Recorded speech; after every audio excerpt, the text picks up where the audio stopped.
On parle donc de ce tireur fou, on ne sait pas trop comment l'appeler. Bonjour Christophe Coppen, ancien chef, je le disais, des négociateurs du RAID.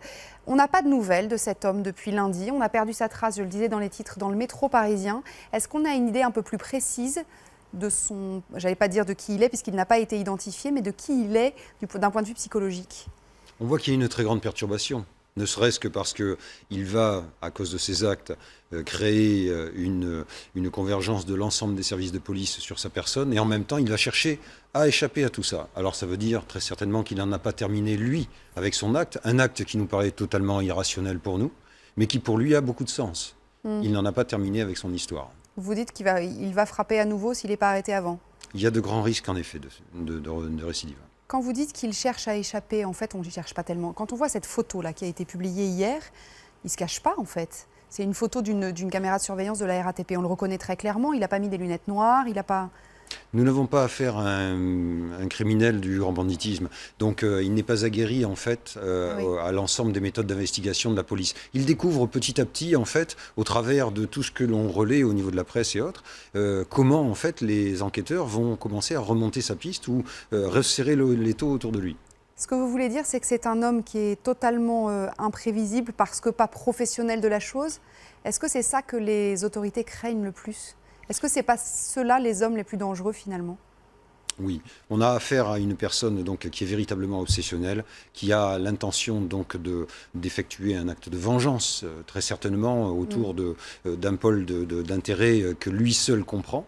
Mais une chose est sûre, c'est qu'il a passé un certain cap. Le fait qu'il ait tiré pour tuer est en quelque sorte donc un passage dans un autre univers, celui où il n'y a plus de retour en arrière. Est-ce qu'il y a une logique dans ses agissements ? Il a sa logique à lui. Parce que bon, il a attaqué 2 médias, donc ça, on peut le comprendre. La Société Générale, après, on a du mal à comprendre. Prendre un automobiliste en otage, enfin, c'est... On voit bien que la détermination à tuer est très ciblée. L'otage, il ne lui a pas fait de mal. En revanche, il s'est servi de lui donc, comme un moyen, comme vecteur pour pouvoir se déplacer.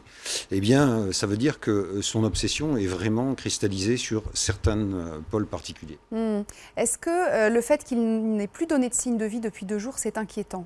En fait, c'était vendredi dernier, BFM TV. Il ne s'est rien passé pendant tout le week-end.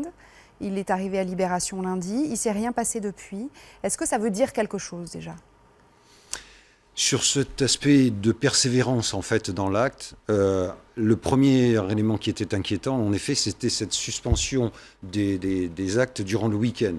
Le fait qu'il commence vendredi et qu'il reprenne lundi, ça veut dire qu'il a eu son activité à lui durant cette phase-là de week-end. Donc il est organisé autour de son passage à l'acte. On ne sait pas encore vers quoi va se préciser la suite de son agression, mais une chose est sûre, c'est que lui a construit son scénario. Est-ce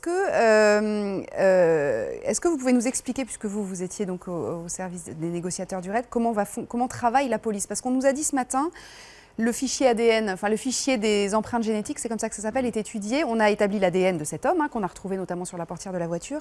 Donc ces 2 fichiers, cet ADN est croisé avec le fichier des empreintes génétiques, ça peut prendre du temps. On nous dit ce matin, pour le moment, il n'y a pas de connexion. C'est-à-dire que pour le moment, on ne peut pas l'identifier. Les traces sont très importantes, celles qui sont enregistrées à l'intérieur de ce fichier, et surtout on ne peut pas se permettre de commettre d'erreurs. Donc la prudence, de toute façon, nécessite d'une part d'être raisonnable sur les délais en fait d'exploitation, mais surtout, aujourd'hui les enquêteurs ont des informations qui ne sont peut-être pas en mesure de pouvoir communiquer. Peut-être que s'il a été identifié, mais qu'on ne peut pas le dire pour le moment. Oui. Et quels sont les autres moyens dont dispose la police ? On parlait tout à l'heure du téléphone portable, d'un traceur, qui aurait été tracé du coup via les liaisons satellites. C'est sur ces petites choses-là qu'ils travaillent ?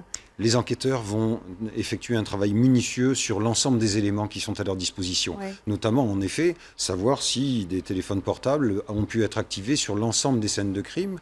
Et là, à ce moment-là, eh bien, on a peut-être donc une piste intéressante. Est-ce que vous êtes étonné qu'on ne l'ait toujours pas identifié, pas forcément arrêté, mais toujours pas identifié 4 jours, 5 jours même après la première l'intrusion à BFM TV ? Ça peut vouloir dire que l'information qu'il a donnée à cet automobiliste pris en otage, comme quoi il était sorti de prison, eh bien, est peut-être quelque chose de totalement farfelu, qui correspondait plus en fait à l'image qu'il avait envie de donner de lui-même qu'à une certaine réalité. Mais il a pu passer en prison sur des délais extrêmement courts également. Bon, en tout cas, on connaît son visage, on a son ADN, mais on ne connaît pas son nom encore. Quand on connaîtra son nom, ce sera plus simple, on imagine, de le retrouver, si tant est qu'il ne soit pas terré quelque part ou mort, peut-être. Il n'est pas organisé, c'est sûr, de façon à organiser une cavale. Hein. Ouais. Mais une chose est sûre, c'est que la confrontation avec les forces de police, lorsqu'il va être découvert, lorsqu'il va être identifié et localisé, va être forcément extrêmement dangereuse. Cet individu est déterminé, il est véritablement dans une impasse, il n'y a pas de solution pour lui. Ou on arrive à l'interpeller dans de bonnes conditions par effet de surprise, ou alors à ce moment-là, il y a de grandes chances qu'il se mette en situation donc de confrontation avec les forces de l'ordre. Merci beaucoup en tout cas, merci d'être venu nous expliquer tout ça évidemment.